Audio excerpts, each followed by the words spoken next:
by 25 or 30 points. That's a lot. She's governor, but people don't like her too much, and she's hurting the party. But I don't care. Let her run, because think of it, if she's not running, they're not talking about us. So maybe it's better if she runs a little bit. But she's not doing well, and we can't let it happen. You know, it's we have to stick together as a party. We have enough of a fight on whether you call it the radical left or the communists or the fascists or whatever you want to call them. That's our fight, and we have to save our country. But Christians, they can't afford to sit on the sidelines in this fight. They have to really get out there. They have to do what they have to do, and they have to win.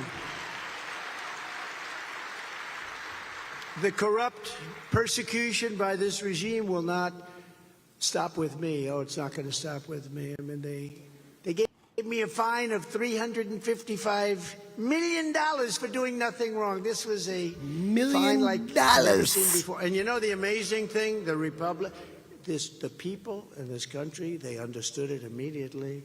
It's all a big hoax. If I wasn't running, I wouldn't have been sued. None of these indictments would happen. And if I wasn't, once I started winning, I said to my wife, I said, our great First Lady who sends her regards, she loves everybody in this room. You don't want to miss it, guys. You don't want to miss the next one. But I said, when I saw these numbers were way ahead, I said, oh, this is going to be painful. I'm going to probably get another 12 indictments in the next week or two. Although they're backfiring, I know I heard in one case they were getting ready to do it and they got a call from Washington, don't do it, we're going to indict this guy into office. But they're bad people.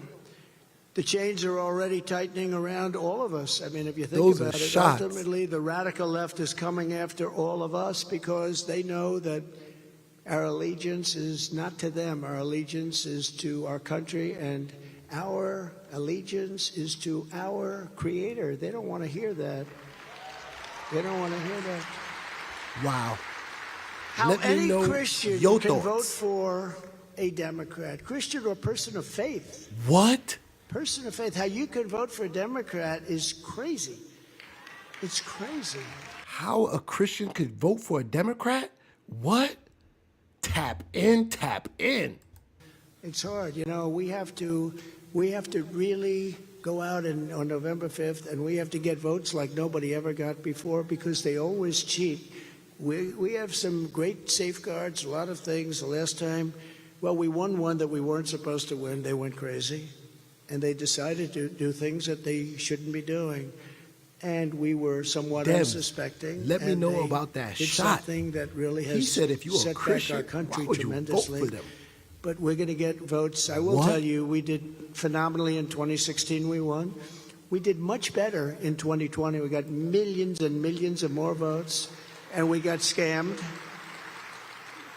And the enthusiasm was probably the likes of which nobody's ever seen in an election in this country for the both of them.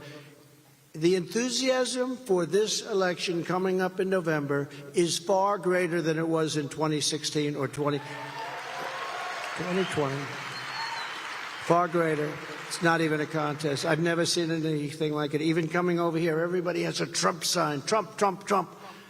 And, you know, unfortunately, we're still 9 months away, a little more than 9 months away. And the sad part is that the incompetence of this man and this administration can do tremendous damage in 9 months. And it's a long time, you know. What? 9 months sounds like it's short, and it, politically speaking, is pretty short. It's not a long period. But the damage they do is just overwhelming, what they're allowing to happen to our country. Wow. What they cannot stand is that in the end we do not answer to bureaucrats in Washington. We answer to God in heaven. We do. We answer to God in heaven. So today I come before you as a friend and an ally and a fellow believer to ask for your help and your support and your prayers for this country. We need your prayers, most importantly. And I make you a simple promise. In my first term, I fought for Christians harder than any president has ever done before. You know that. What? You know that. And I will fight even harder for Christians with 4 more years in the White House. We did things that the likes of which nobody has ever done for Christians in this country, and I'm very proud of that and honored by it. Just think of what, with God's help, we already achieved in our historic first term. Just a few of the things under my leadership and working with you and a lot of the great people in the room. Let me know your thoughts, guys. Jack, thank you very much. In, man. By the way, Tap you see in. you sitting there. I know it's late. Everyone knows who late, I'm talking about. Thank you very much. Great job. And so many others. Under my leadership, we did more to uphold religious freedom than any administration in history, and everybody agrees. So, Robert, I guess you were right, weren't you, huh? We fearlessly protected the conscience rights of doctors, nurses, teachers, and faith groups like the Little Sisters of the Poor. We fought very hard alongside of them. And we had some incredible results. I blocked the IRS from using the Johnson Amendment to interfere with pastors' freedom of speech. And Joe Biden is trying to take it back. He's trying to take it away. They used that. I'll never forget, I was in New York in Trump Tower. It was 2015. I had probably 45 pastors, some rabbis, and but we had people of faith and teachers of faith and very people I want to hear from. And I said, I'd love to have your endorsement. And they looked a little bit like bewildered, because I didn't know what the hell. I never ran for office before. Now I'm running for president and I'm leading. And I say, I want to have your endorsement. And they said, no, I don't. We just can't do that. I'm wondering, because they had come up 2 or 3 times. We got along great. We all agreed on just about everything. But when I said, I'd love to have your endorsement, the room went sort of silent.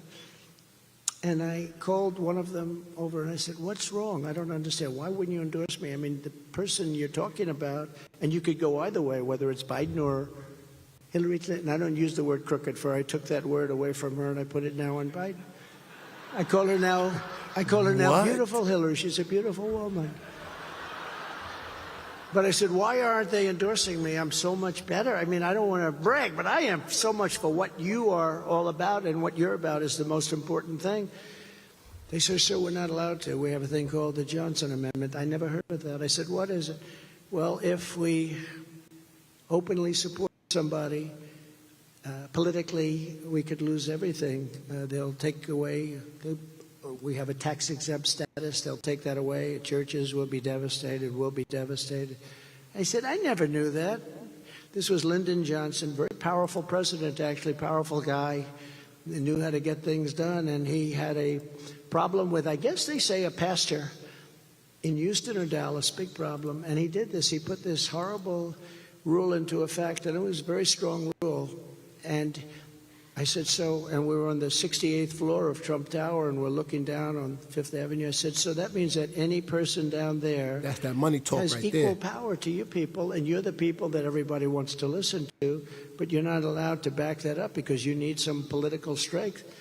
They said, essentially, that's right. We can't really do anything because we'll lose tax-exempt status and other things. And I said, that's too bad. I said, if I get in, we are going to totally void out the Johnson Amendment, and I was able to do that. We voided it out, and you were able to speak because you're the people that I want to hear from and that other people want to hear from, and you're not allowed to speak.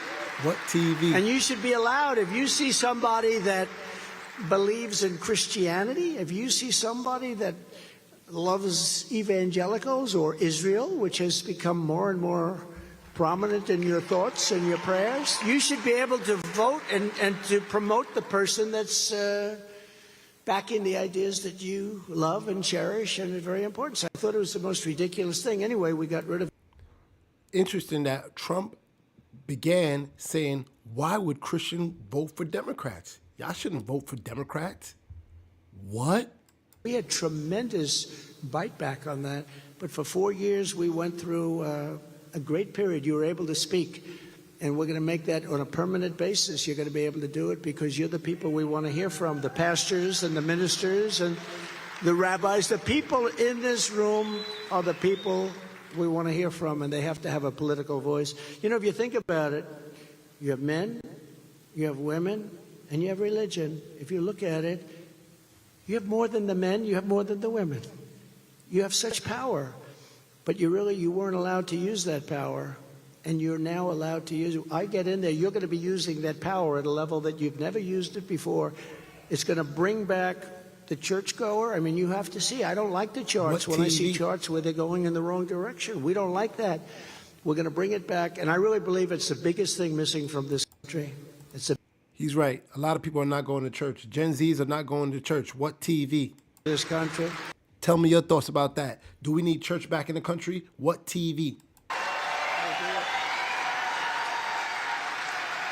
Thank you. Let me know your thoughts. Do we need church back in the country? Issued guidance making clear that the right of freedom to worship does not end at the door at a public school, and I supported school prayer, very important, school prayer, which we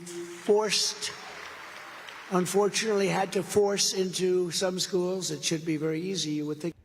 What do you feel like that? Should we bring back prayers in schools, certain church things in schools? Let me know your thoughts. Let me know your thoughts. We're going to go live, people, more. Tap in, tap in, tap in. I've ever done it. They were not thrilled, but that was okay. They did it. I signed an executive order to install faith advisors in every federal department and agency so that your voice and the Christian worldview would be heard in the halls of power in Washington and all over the world. It was a very big deal. Very proud of it. Wasn't that easy to do, you know that. 4 years we totally transformed the federal bench, appointing nearly 300 federal judges to interpret the law and the Constitution as written, a record, 300. I withstood vicious attacks to pick and confirm 3 great Supreme Court justices. The great justices, great people. They're great people. Neil Gorsuch, Brett Kavanaugh, Amy Coney Barrett. Nobody thought that was going to even be possible. We fought. This was not an easy thing to do. From my first day in office, I took historic action to protect the unborn, like nobody has ever done. Nobody has ever done it. Thank you. I reinstated and expanded the Mexico City policy. Ronald Reagan didn't do it. Nobody did it. Nobody did it like us, and was the first president ever to attend the March for Life rally in Washington, D.C. It was a great honor. And I was able to bring this issue for the first time in 54 years back to the states where everybody agrees on both sides. Everybody agrees that's where it should be, back in the states. It was so important. Everybody on both sides. And they are the radicals. Remember this. They try and paint a picture of disinformation, misinformation, almost the same, but actually not quite. But we won't go into that. But it's disinformation. And they try and paint a picture because they're willing to kill the unborn in the 6th and 7th and 8th and 9th months, and even after birth. I mean, even after birth. You remember the governor, that former governor of Virginia, that said the baby will be born and we will decide to kill the baby after birth. We will make a decision with the mother. This is the first time I heard that, but there is legislation in some states where you actually have the right to do that. So they're the radicals. You're not the radicals. We're not the radicals. They're the radicals, and you have to say that. Politicians have to say that, because nobody believes that after a certain period of time, nobody believes that you should be doing this. It's like 97% agree. We also have to remember that we have to have people elected. So some things that you feel and you have to go with your heart, you have to stay with that. You have to stay with your heart, but you have to get elected. You have to get people elected. But what a difference a president makes. You saw that during my term. What a difference a president makes. So big. Bigger than anything else. As I mentioned earlier, under crooked Joe Biden, pro-lifers are now being hunted down by the Biden regime as enemies of the state. Can you believe that? The same Biden DOJ that dropped charges against Antifa, where they kill people, where they destroy cities. Take a look at Portland. You can't even walk down the street. It's just, they don't even have storefronts anymore. They use 2x4s because if they put up a piece of glass to show their wares, it gets knocked out. Well, most of the stores are empty, so it doesn't matter. But take a look at what they did there. Take a look at what happened in Seattle, where they took over a big portion of the city. They literally took it. If I wasn't going to send in the troops, we were sending in the troops the next day. All of a sudden, they decided to leave. But the governor didn't want to do it. The governor didn't want to do it, and would have never done. They'd still be there if I didn't do what I did. You take a look at Minnesota, Minneapolis. You take a look at what they were doing with that. If I didn't send in the National Guard, and the governor didn't want it, and if I didn't send it, you wouldn't have that city anymore. What? Remember the CNN announcer saying, "This is a nonviolent protest," and behind him, the entire city was burning to the ground. Do you remember this? This is nonviolent in every way. I don't see a problem. And he also got hit on the knee with something, and he went down. And the city behind him was burning. I never saw anything like it. Wow. But they're fake news. What can I say? I think one of the terms, they say, you come up with good names. I said, maybe fake news was the best. They're fake news. You know, when I first started, fake news. When I first started, the press had a very high rating. People actually believed them. You know, you think you read something and Let me know if you think Trump needs a new slogan, man. the Russia hoax, they kept it going. He had fake news, MAGA. He needs a new slogan. Explaining why Hillary Clinton lost election that a lot of people thought she was going to win. Most people, I guess, thought that. I didn't think it, because we'd go to rallies with 45,000 people, and she'd show up and they'd have 25 people show up. I said, it's true, why are we going to win? But we won that, and the news just went crazy. And it was supposed to be a one-day event, Russia, and let's get on to running the country. But that went on for 2.5 years. And then they had the Mueller report, and it came in, no collusion. But I could have told them that on day one. And they would have known that on day one. They should have known it, because they had the laptop from hell, so they should have known it. That was, you have to say, that was truly the laptop from hell, wasn't it? Miranda Devine wrote a great book on it, and she was very nice. She credited me. She said, I got the name from Donald Trump. I saw him calling it the laptop from hell, and she named her book The Laptop from Hell. It was very, very successful. I didn't get anything out of it, though, Miranda. The laptop from hell. Can you imagine? What TV? Imagine if he would have gone and picked up the laptop. David, it would have been a whole different country out there for them. But that is, and what they have is peanuts compared to what's on that thing. If that were from the other side, if that were a Republican instead of them, the things that are on that are unbelievable, unexplainable. The same Biden DOJ that dropped charges against Antifa has rounded up 6 pro-life activists right here in Tennessee, arresting them for a peaceful protest outside a clinic where they prayed, sang hymns, and were removed with great force. Last month, those protesters were convicted on outrageous charges and are now facing up to 11 years in prison. This is a communist state, just so you understand. This is the beginning of a communist state, whether it's me or any one of another 1,000 things that are going on. This is the only way they're going to be able to stay in office, because they're running a regime that's so incompetent. Nobody's ever seen anything like it. Everything they do, high interest rates, the open borders. I don't think there's ever been anything so egregious that we've seen as these open borders, where these millions of people. Donald Trump better lower them interest rates after saying that. This country. You saw that mountain? We built the wall. Lower the interest rates. Hundreds of miles of wall. We ended it at that mountain. They said nobody can go over that mountain, and we put it right into that wall. We figured we had something done that was good. The people are pouring over. It's sort of known as Snake Mountain, State Kill, Snake. It's snake. A lot of snakes. I think they're rattlesnakes.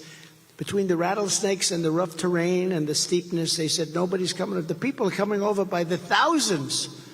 It's crazy, and we let them come over. We let them do it. Our country can't withstand. No country can withstand what's happening to us. The cities are being inundated. They're being overrun. They're taking the parks from children. There are no more baseball fields, no more soccer fields, no more anything. Pay attention, y'all. It doesn't sound very serious. Soccer fields and baseball fields are very serious. Their way of life has changed, and they're being treated better than long-time American citizens, and they're being treated better than our soldiers, our veterans are being treated. They're staying in world-class hotels. The whole thing is crazy, what's happening in our country. Let's call these brave Americans what they really are, persecuted Christians. They're being persecuted. And let's call their imprisonment. They are being imprisoned by Joe Biden and his people, evil people. He's surrounded by very evil people. They are, what? I believe, just doing whatever they want to do. I don't believe they have any leadership at all. Joe Biden, because of his gross incompetence, is a threat to democracy, big threat to democracy. To reverse these monstrous abuses of power, the moment I win the election, I will appoint a special task force to rapidly review the cases of every political prisoner who has been unjustly victimized by the Biden regime. What? Listen, man. Charges. Never again will the federal Charges will be coming, man. After what y'all did to Trump, Mags, get ready. Charges will be coming for the Dems. Dems, I would be scared. A lot of ground was lost by religion during COVID, during the China virus. Let's be more accurate. It's called the China virus. We want to be accurate, have to be accurate, or you'll get criticized. You'll get criticized by the fake news. But Americans of faith are not a threat to our country. Americans of faith are the soul of our country. They're the soul of our country. Every time the radical left Democrats, Marxists, communists, and fascists indict me, I consider it a great badge of honor. I really do. It's crazy. I've got to have something a little bit different up there, but I do. Because I'm being indicted for you. And never forget, our enemies want to take away my freedom, because I will never let them take away your freedom. And I'm never going to let it happen. Donald Trump for prez. They want to... Biden, you better have a good comeback. I will never let them silence you. And in the end, they're not after me. They're after you. I just happen to be standing in the way. Thank you very much. I appreciate it. Not the easiest thing I've ever done. Building buildings was much easier. Remember, every communist regime throughout history has tried to stamp out the churches, just like every fascist regime has tried to co-opt them and control them. And in America, the radical left is trying to do both at the same time. There's never been anything like this. It's really dangerous, okay? It's really a bad thing. And you're going to leave this room, and some will say, oh, I think it's an over-exaggeration, and some will say it's actually maybe not even up to what it should be as a statement. It's very dangerous out there. They're doing bad things. They want to tear down crosses where they can and cover them up with social justice flags, which nobody even knows what it means. Nobody knows. They don't know what it means. They want to take off the name George Washington, Abraham Lincoln, Thomas Jefferson off schools and off monuments. Think of it. They take down statues like it's the most magnificent statues anyone's ever seen. And they knock them down like they were garbage. And so bad. But I see where the other day they wanted to take the name George Washington off a school. George Washington.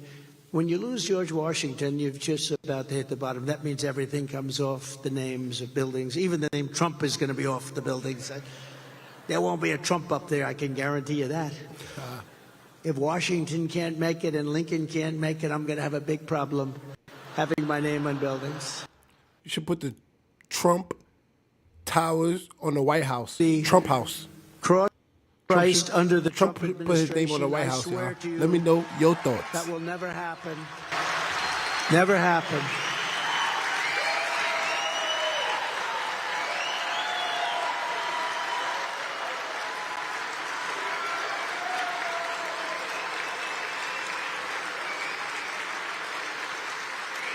Thank you. Thank you very much. We're not going to let that happen. When I return to the White House, I will once again aggressively defend religious liberty, just like I had for 4 years. You had no problems. But we're going to defend it in all of its forms. We will protect Christians in our schools, in our military, in our government, and in all of those airwaves that your people, that you Hewitt and Sebastian Gorka and all of the rest of you, I see a lot of you out there that you do such a great job in talking about in your broadcasts.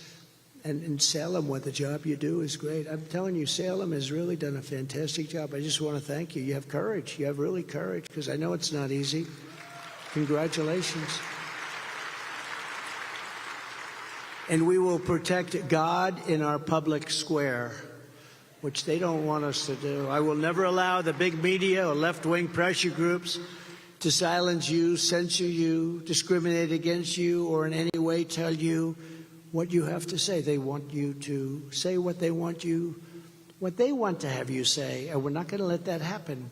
You're going to say as you want, and you're going to believe, and you're going to believe in God. You're going to believe in God because God is here and God is watching. God is watching. And God probably can't believe what he's seeing. I think he's having a hard time with this one. He's trying to figure, well, maybe he isn't, but everyone else is, I can tell you. He probably understands it very well, better than anybody. There's enough filth on our airwaves. American families need a haven where our children can be taught our values, not have radical values forced upon them, the families and the children. We don't want that. Our children hear enough about pronouns. What is with pronouns? If you really study it and look at it, it's shots it's fired. Sick. LBGQ. It's sick. I will protect the content that is pro-God. We're going to protect pro-God context and content. To that end, at the request of the NRB, I will do my part to protect AM radio in our cars. You know, we like to listen to AM radio because you know what we're listening to. Millions of Americans value listening to Christian broadcasters, and you're under siege. I know what you're going through. And this happened. This is a phenomenon that's just really happened.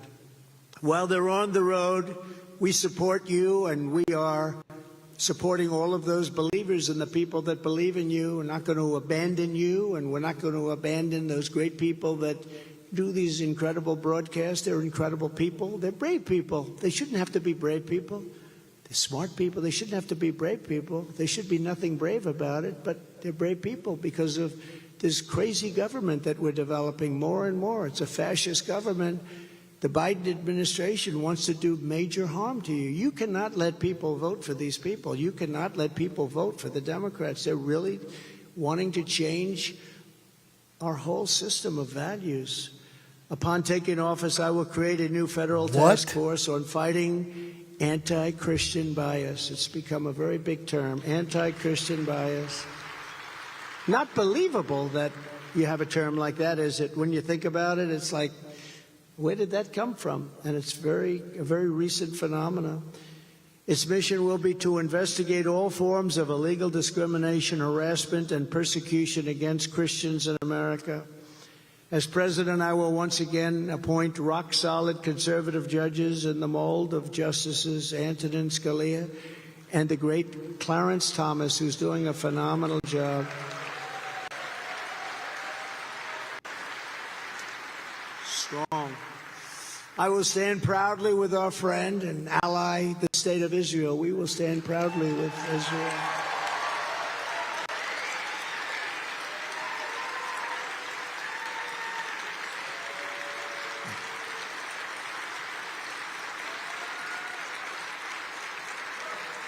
In our first term, I kept my promise, recognized Israel's eternal capital. That was a big thing. Everybody said, oh, wow. You know, every president, David Friedman, every president for decades was saying during their process of getting elected, during the process, that we will name the capital, we will move to Jerusalem, we'll do all of these things. Never happened. And I understood why, because once I got in, the pressure that was put on me by other countries was extraordinary. And I've told the story when I was going to move our embassy to Jerusalem, therefore becomes the capital of Israel. I was getting calls by leaders of other countries, very powerful leaders, some leaders not so far away from Israel, frankly, and they'd say, what is it about? It's about Jerusalem, it's about the capital. And I said, this is tough. I'm doing it, so there's no reason to go through these long calls. So I said, please tell them I'll call them back. This was a Wednesday. Please tell them I'll call them back on Monday. Okay. Wow. So I called back on Monday. So on, I believe, a Thursday or whatever, I announced, we had a news conference. It was incredible. I announced that we were doing this. And it was tremendously, don't forget, they said the world was going to come to an end if this happened. Well, nothing happened. Everybody waited. They said this will be the bloodiest thing that's ever happened in history, and nothing happened. And I thought that was probably going to be the result, but nothing happened. But I did it, and Israel, therefore, became the capital. And it was a big thing. And on Monday, I called back the biggest leaders in the whole world, richest leaders, biggest leaders. I said, hi, what's up? They said, I called about Israel and you're naming the embassy, putting it into Jerusalem. And it's too late, isn't it? I said, yeah, I did. I wish I spoke to you earlier. David was there, right? That was a little easier than getting into arguments. I also recognized Israeli sovereignty over the Golan Heights. That was a big one. That was a big one. Probably, not that we did it for dollars, but probably worth trillions of dollars. As a real estate professional, I will tell you that was a big deal. And they were negotiating that out for 62 years. Every year, planes would fly in, fly out, fly in, fly out. They'd have a meeting every year for many, many years, like over 60 years, I think. I called David Friedman into my office. I said, David, explain the Golan Heights to me, please, in 5 minutes or less. Now, this has been going on for 68 years or something. The planes would come in, they'd have these big summits, they'd leave, nothing would happen. And he did. He explained it in less than 5 minutes. What TV? And I said, let's do it. And I just did it. And it's a big deal. But the biggest thing I did, in my opinion, the biggest thing was I withdrew from the disastrous Iran nuclear deal that Israel never wanted. Now, the problem is that the Biden administration did nothing. We could have made any deal we wanted. That deal was done. Iran was broke, totally broke. They had no money because I said anybody buying oil from Iran is not doing any business in the United States, right? And China stopped. They all stopped. They were doing no business. Iran was broke. They had no money for Hamas. They had no money for Hezbollah. They had no money for anything. They were totally broke. And we could have made any deal we wanted. No more nuclear weapons. You cannot let them have a nuclear weapon. And we were all set to do it. When the election ended, and you know the result, it'll go down as a tragedy in our country, in my opinion. One of the great tragedies, and everyone knows it was all rigged and screwed up. A horrible thing happened. Anytime you have mail-in voting, too, you're going to have a crooked election. Remember that. Mail-in voting. Even Jimmy Carter, with his commission, said you can't have mail-in voting. France gave it up. France had an election recently, 36 million votes. Paper ballots, same-day voting, voter ID, very simple.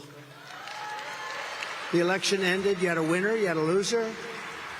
What? And but any time you have mail-in voting, you're going to have problems. Many countries have just given it up. It can't possibly work. But with the historic Abraham Accords, we did the Abraham Accords. It's one of the greatest things ever done for peace in the Middle East. But the Biden administration didn't take advantage of it, and they didn't take advantage of the weakness at that time of Iran. So when I got out, Iran went about selling oil at levels they've never hit before. China went back to buying. India went back to buying. France went. They all went back to buying. Everybody was buying.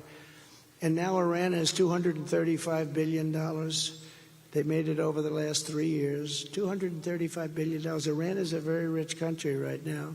What? And what a shame. It was a great time. We could have negotiated any deal. We don't want to hurt anybody, but we just don't want them to have a nuclear weapon, because when they have a nuclear weapon, very bad things are going to happen. And they're very close to having that now. That would have been, had the election not been rigged, we would have had a deal with Iran within 1 week after that election. 1 week.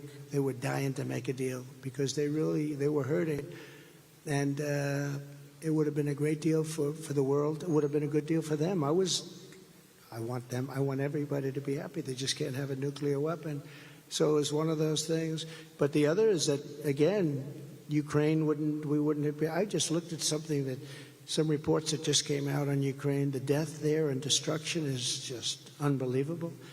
And Israel would have never been attacked. All of these things, none of them would have happened. And you wouldn't have had inflation because it was caused by the price of oil. It was caused by the price of energy. And everything went up and is out of control. Now everything is hurting. Everything is hurting. We definitely need inflation to go down. Tap in, y'all. Let me know your thoughts. Can you make that would you like that supermarket bill to go down? Because I know, sure I would. How much you made, you're losing a lot of money. You're way behind the 8 ball. I also cut off funding for the United Nations organizations that were funneling billions of taxpayer dollars to Hamas, yet Joe Biden gave it back. Close to $1 billion. He gave them $1 billion back. I also ended, as you remember, Nord Stream 2, the Russian pipeline. And then they say, oh, I like Russia, I'm so friendly. This is the biggest thing they ever did. I ended it. Think of it. The biggest thing, the biggest deal, the most profitable deal, the greatest deal they've ever done. I ended it. It was dead. And Biden came in and he approved it right away. But he killed the Keystone pipeline. He killed our pipeline. He let Russia build their pipeline to Germany and all over Europe. And then they say, well, Trump was very friendly with Putin. Putin said, man, if you're a friend, I'd hate like hell to see you as an enemy. I'd like to ask a man who's with us tonight, and he's been with me the entire way, Ambassador David Friedman, just come up and say a few words and give us a little of that wisdom, please. Thank you. What TV, y'all? What TV? Covering it like no one else is. This brings back great memories, really great memories. Mr. President, I just want to say a couple of things that I think everybody here thinks is obvious, but we need to say it anyway. The first, you were the greatest friend that Israel ever had in the Oval Office. By far. By far.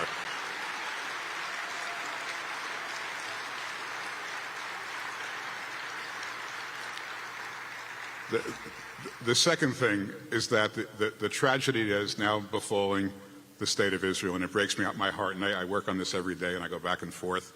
I'm wearing this is to commemorate the hostages, still 130 hostages that are being held in the worst conditions. As you said, this wouldn't have happened had we still been in power, had you still been in power, had I still been working for you, for obvious reasons, because the money that now Iran is using to sell oil, the money that you cut off to the Palestinians that they now have, the money you cut off to the United Nations that they still have, all of this was the lubricant that enabled Hamas to conduct their horrible attacks, and Hezbollah too. It took a lot of money. You cut it all off, and President Biden brought it all back. And so we really wish you never left office, because we're feeling the pain right now because of that. And the last thing I'll just say is, when you moved the embassy to Jerusalem, and we were there together in the Situation Room, and you got pushback from other countries, but you also got pushback from some of your own people. And I was there with you, and I remember what you said. You said, I promised I'm going to do this, and this is the right thing. And the signal that you sent to the world, not just to those people in that room, but to the whole world, is that the United States will stand with its allies, and the United States will not flinch from the threats of rogue nations. And that message, as much as it elated me and it elated everybody else in this room, that message resonated. It resonated in North Korea, and it resonated in Iran, it resonated in Russia. And when the history books are written, I believe that is one of the reasons why under your administration there were no new wars. We owe you a great gratitude that we cannot repay. Thank you. What TV?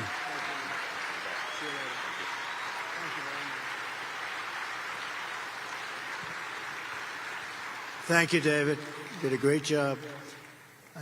During the debate, Hillary Clinton said, he will lead us into war. He will lead. Look at the attitude. Look at this guy. He's going to lead us into war. I said, no, my attitude will keep us out of war. We defeated ISIS 100% and then pulled everyone out. And we were, I guess they say, the first one in 72 years or something like that. I'll tell you just a quick story about Jerusalem. So a friend of mine, a very rich guy in New York, has a beautiful office in a big building. And across from the elevator, he has beautiful stone. And every time I see him, he tells me about the stone, how beautiful it is. I get tired of it, actually. Look how beautiful. And he goes, it's Jerusalem stone. Jerusalem comes out of Jerusalem. He's Jewish. It comes out of Jerusalem. Look at it. It's so beautiful, isn't it? I said, yeah, for the 12th time, I said, yeah, it's beautiful. Big deal. So what happened is when I approved the deal, Trump got jokes. And now we're all set with the deal. It was done. It was done, and it went. Nobody was fighting, and there was no bloodshed, no nothing. But I said, let's build the embassy, because this embassy will never get built the way government works. So a general came in with a $2 billion form for me to sign. That was what they were going to build on. They were going to spend $2 billion to build an embassy. $2 billion to build. I think of it as a 1- or 2-story building. How do you do that? I'm in the real estate business. You don't spend that kind of money. But they were going to spend hundreds of millions of dollars on a lousy site, bad location. We like good locations. And I sent David. I said, David, go check it out, because they want me to sign. I told the general I didn't want to sign $2 billion. I didn't want to be foolish. And I said, go see if we have any buildings. The United States has been around a long time. Usually we have the best site, or you could look at the post office site in Washington, D.C. Always get a post office, because that's always the first thing the federal government, they always have the best location. But I said, see if we have a good site in our inventory of sites. And lo and behold, 2 days later, David Friedman calls me back. He said, sir, we have a great site. It's much better than the site that we're talking about, and we own it. I said, does it have a building on it? Yeah, it does. And it's set back. There are certain rules. They want it set back, I guess, for obvious reasons, called explosions on a sidewalk. The building is set back. It's up high. It has beautiful views. Funny. Everything is perfect. And what TV? we could probably use the frame, use the structure, save a lot of money and a lot of time. So this new building would have probably never been built. It would be built for years and years, decades probably. It would have spent billions of dollars, and they would have had nothing. I said, let's get it built. So he comes back, he sends me some pictures. I say, listen, go out and let's see what we can do. And you have to do me a favor. You're in Jerusalem. See if you can make a good deal on Jerusalem stone. Because a friend of mine tells me it's so expensive and so impossible to get. So David calls me back about 5 days later. He said, sir, I think we can do the building. I said, how much, David? About $490,000. I said, you got to be kidding. I said, does that include Jerusalem stone? He said, the whole place is Jerusalem stone. We have so much Jerusalem stone in Jerusalem, we could get it cheaper than brick. So, right? It's a beautiful building. I don't think they ever have to do anything with it. I think it's beautiful. They'll probably someday knock it down and spend $3 billion to build a building that's terrible, but it's a beautiful building. So we not only named the site and did the capital of Israel and all of those things that all other presidents failed, many, many presidents, they all campaigned on it, and then they never had the guts. I now realize why, though, because of the pressure from other countries. But we got it built, and we got it built in about 5 months. And it opened, and it's a great fanfare, and it's such a beautiful building. It really is, and it's just about all in Jerusalem stone. They even sent me a piece of Jerusalem stone with a dedication, which I proudly have in my office. But under my leadership, we will restore peace through strength before I even arrive at the Oval Office. Shortly after it's going to be we win the presidency. You heard that before he gets into the Oval Office, guys. He's pretty much commander-in-chief. I have it totally settled. We're going to get it settled. We're going to get it settled. People are dying. Too many people are dying. You saw that evening when I was interviewed on CNN 6-7 months ago by a person that didn't like me particularly. I thought they were doing it because they wanted to come a little bit more to the center and try and get some ratings, because they're dying in the ratings. Whoops, there goes CNN, there goes the light. The red light just went off. I wonder what that means. I wonder what that means. But We all know what that means, so we all know what that means. But it was a war. All of these wars would have never happened. None of it would have happened. If I was president, none of it would have happened. As the Bible says, blessed are the peacemakers, right? Blessed are the peacemakers. And I promise, I will be your peacemaker in more ways than what you think. I will be your peacemaker, and I will be the only president that will be able to say this, and say it with great conviction. I will prevent World War III. We're very close to World War III. And this will be a war like no other. They went to Prime Minister Viktor Orban, who's the Prime Minister of Hungary. He's a very tough man. He's a strong man. He's a friend of mine, strong man. I actually endorsed him. Can you believe it? I said, why do you need an endorsement? You're a very popular guy. He said, I'd like to have it anyway. And he won by a record astounding number. He's a great guy. He's a strong guy, loves his country. And they were interviewing him a few weeks ago, and they asked him, what's going on with the world? What are we doing? Everything's blowing up. The Middle East, you look at Israel, and you look at Ukraine, and you look at possibly China and the threats from North Korea. Everything is a disaster. What do we do? He said, it's a very simple thing. Elect Donald Trump president of the United States, and it's all going to go away. He was the only person that people listened to. He said it actually stronger than that, but I don't want to say it. He said everybody was afraid of Trump. I don't know if they were afraid or not. I don't care if they were afraid or not, but we wouldn't be having any of these things that are happening right now. None of them.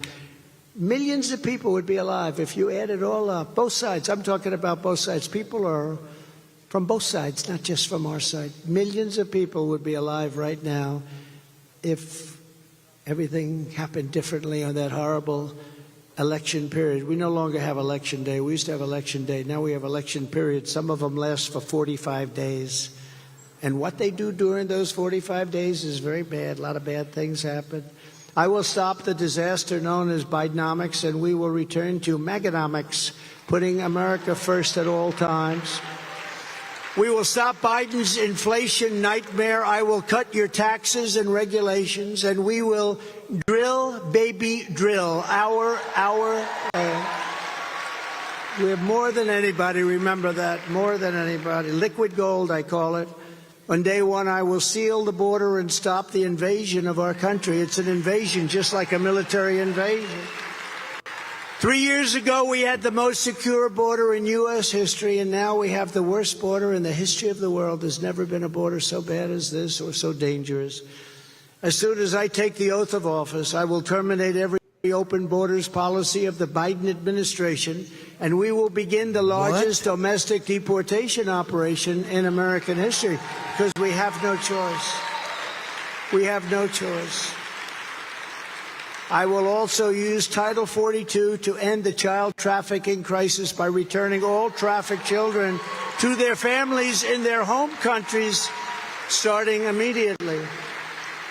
What? We will bring back law and order in our country. I will direct a completely overhauled DOJ to investigate every radical, out-of-control prosecutor in America for their illegal, racist, and reverse enforcement of the law. What they're doing is so illegal. I am also going to indemnify all police and police officers, all law enforcement officials throughout the United States, to protect them from being destroyed by the radical left who are taking strong actions on crime. They want to take their pensions, they want to take their job, they want to take their family, they want to destroy their lives because they want to protect us. And we're going to indemnify those people. We're going to indemnify the law enforcement officers that can clean up and straighten out all of the crime that's going on. We have crime at a level that nobody's ever seen before. Our inner cities are a disaster. We're going to rebuild our cities into beacons of hope, safety, and beauty, better than they've ever been before. We'll work with Democrats. They're all run by the Democrats, all of these horrible places that have become so horrible, once beautiful, but have become so unsafe. And we will take over the terribly run capital of our nation in Washington, D.C., and clean it up, renovate it, and rebuild our capital city so that it no longer is a nightmare of murder and crime, but rather it will become the most beautiful capital anywhere in the world. We're going to make it the most beautiful capital anywhere in the world. It once probably was, but we will make it definitely. But we're going to clean up the crime. People go from Tennessee to Washington, D.C., and they end up getting killed. They end up getting shot, mugged. Terrible things happen, and can't be that way. Can you imagine foreign leaders coming in from other lands? They hear all about Washington, the United States, and they're driving in dirty roads, potholes all over the place, medians that are falling down into the road, and crime and graffiti all over those beautiful marble columns, swastikas. Can you imagine what they must think about our country? And I worked hard on that. You know, anytime I drive, when I saw like one or two tents starting to form, I said, go out there immediately and take down those tents, because it was easy when you have 2 or 3 or 4. But now you take a look at what's happened. It looks like Tent City, some of our most beautiful parks. What they've done to our country is not believable. It's so sad to see. Another top priority will be to take back our education system from the communists and the freaks that are destroying it. On day one, I will sign a new executive order to cut federal funding for any school pushing critical race theory, transgender insanity, and other inappropriate racial, sexual, or political content onto our children. Thank you. I will support a policy of universal school choice, allowing parents to choose the public, private, charter, or religious school that best suits their children. And I will support America's homeschool families, including allowing 529 education savings accounts to be used for homeschooling expenses up to $10,000 a year per child, completely tax-free. So you can do that if you like it. What TV? And to me, very importantly, I will close the Federal Department of Education, and we will move everything back to the states where it belongs, and where they can individualize education and do it with love of parents, love of everybody, but most importantly, the love and respect of their student. Move it back. What TV? You know, we're last on every list. We're first on the list of the cost of education per student. We spend more per student by far than any other country. But we're last in terms of results. The results are horrible. We're going to move it back to the states. I mean, I know states that will do a phenomenal job. Most of them, some I don't think will do really that good of a job. Usually if they're run badly, the school's not going to be so great. But many of these states will bring back world-class education in terms of schooling, and they're going to do that. We're going to move it back. We're going to get it out of Washington. We're going to move it back. We're going to end the so-called Department of Education. We might have one desk, one person, just to make sure everyone's speaking English. Got to have a little bit of regulation, you know. Let's try and keep it so that you can only, that we're going to focus on some English. But after that, you can go ahead and do what you're going to do, but you can't do worse. You know, we're at the bottom of every list. Every single list, we're at the bottom, and yet we spend more per pupil, so we're going to move it back to the states. I will also take historic action to defeat the toxic poison of gender ideology and restore the timeless truth that God created 2 genders, male and female.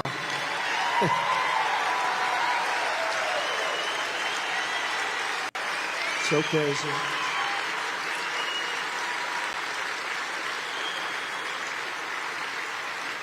And something that I am always amazed that I have to say, I will keep men out of women's sports. Can you imagine? And I will sign a law prohibiting child sexual mutilation in all 50 states. No more, no more. What they're doing is crazy.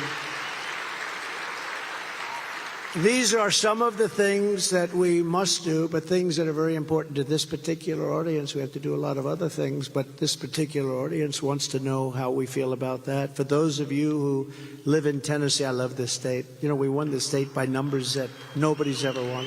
I love Tennessee. The primary is Tuesday, March 5th, less than 2 weeks from now. So get out there and vote. And I have a feeling you're going to vote for a guy named Trump, I think.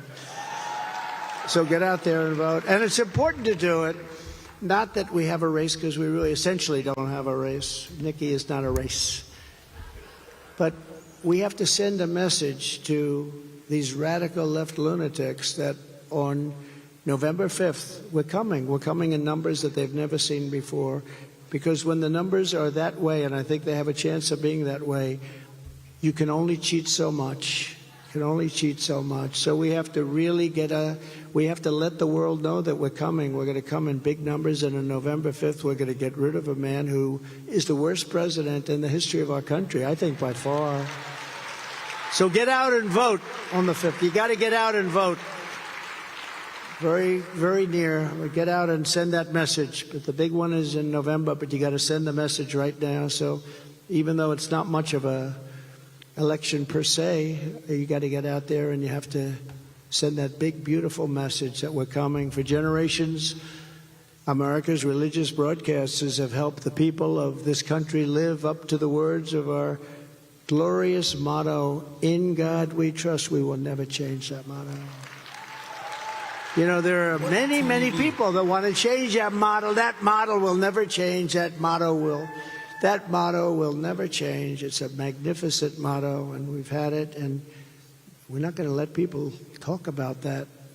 Will never change. This great organization has helped spread the Word of God, the love of Christ, the stories of the Holy Bible, and the voices of famed evangelical people and evangelists like the late, great Pat Robertson, who was a great gentleman. Got to know him very well. Great evangelist. And, of course, Billy Graham. How good was Billy Graham, right? I remember my father took me to Yankee Stadium, and Billy Graham was preaching, and it was amazing. I was very young. My father loved Billy Graham.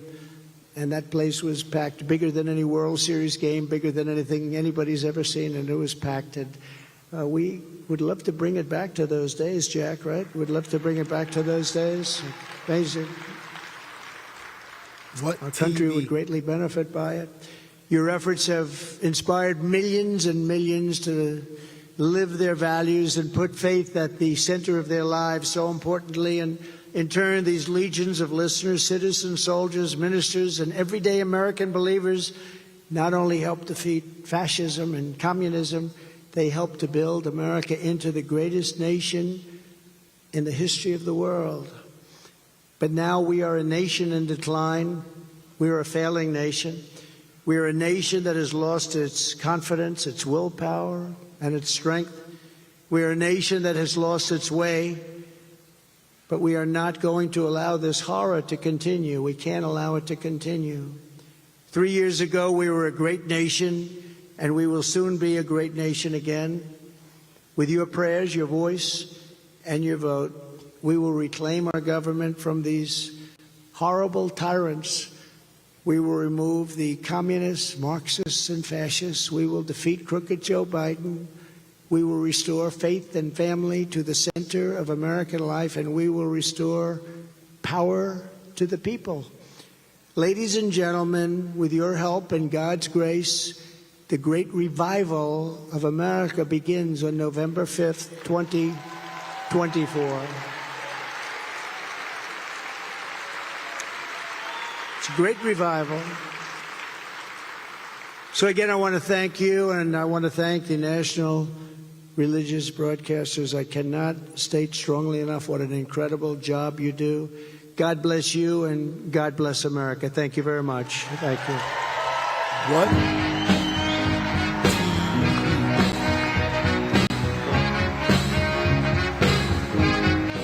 What TV? Very first broadcast streaming. He leading into the debates. What TV? Thank you for tapping in. Tap in, tap in, tap in. Get used to it because we're going to start frying these people up.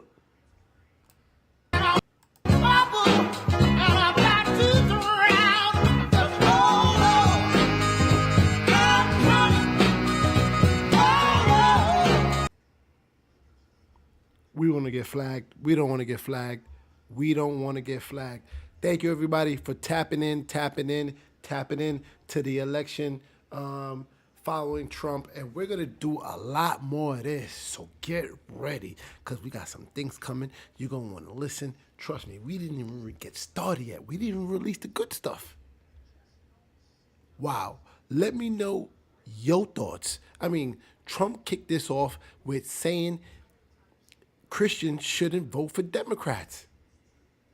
He said he's not with all the pronouns. A through Z. Whoa. Let me know your thoughts. Tap in, tap in, tap in.